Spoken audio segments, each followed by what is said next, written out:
샬롬. 오늘도 참으로 좋은 날입니다. 하나님의 은혜와 사랑이 가득한 복된 날 되시길 축복합니다.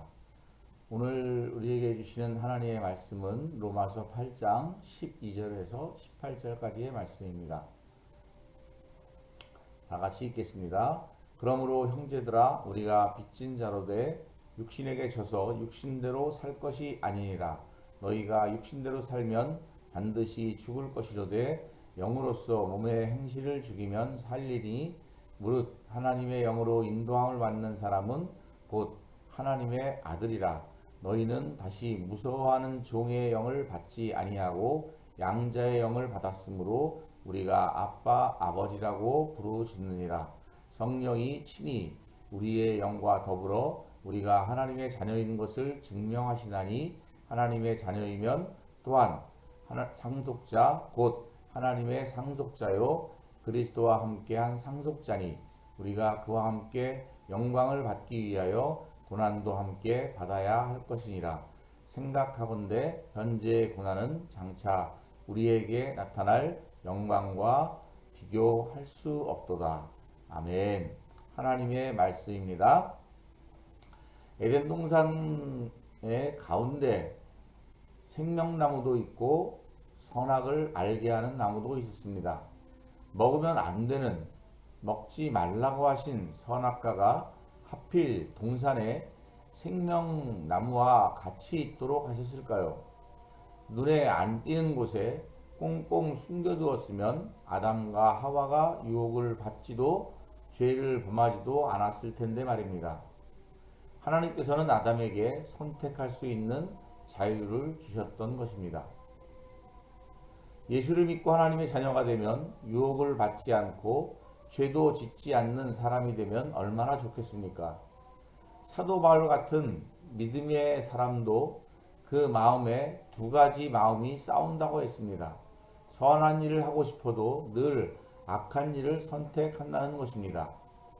마음은 하나님의 법을 따르고자 하나 그렇지 못한 행위를 선택하는 것을 바라보며 애통해합니다. 이것이 하나님의 자녀의 모습입니다. 죄에 끌려다니는 자신의 모습을 애통해하는 하나님께서 우리를 사망의 몸에서 건져주시고 우리를 정죄하지 않으십니다. 그리고 우리가 그리스도의 영과 함께 영으로 살아갈 수 있게 하시는 것입니다. 사랑하는 성도 여러분, 우리는 예수님께 생명의 빚을 졌습니다. 이제 우리는 육신을 따라 살지 말고 영을 따라 살아야 합니다. 늘 우리 마음에 잘 보이는 곳에 선악과가 있지만 그 선악과의 유혹을 받지 않습니다. 왜냐하면 그것은 하나님이 원치 않는 것이기 때문입니다. 하나님께서는 우리가 육으로 살지 않고 영으로 살기를 원하십니다. 육을 따르면 사망이요 하나님의 자녀로, 영을 따르면 하나님의 자녀요 그리스도와 함께 하나님의 상속자가 되어 주님과 함께 영광을 받게 되는 것입니다. 물론 그에 따른 고난도 있지만 그 고난은 우리가 받을 영광에 비하면 좋게 비교할 가치조차 없는 것입니다.